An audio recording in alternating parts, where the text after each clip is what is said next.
Alright guys, so getting the video underway.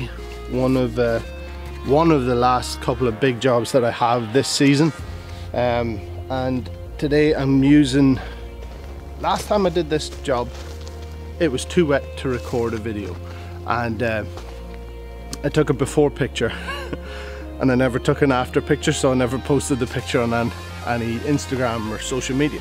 Today got to get some pictures actually before I continue on with this video.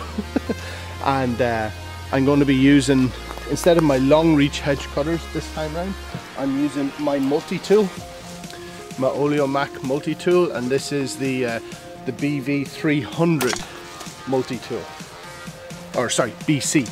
Sorry, the BV's the blowers, but the BC 300. So it's quite a nice bit of length and stretch, and hopefully I shouldn't be going up and down the ladder as much this time round. So I'll get a bit of fuel in, get it started, take a picture, get going.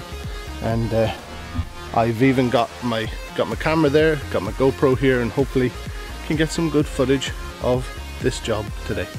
So sit back, relax, and enjoy me busting my back.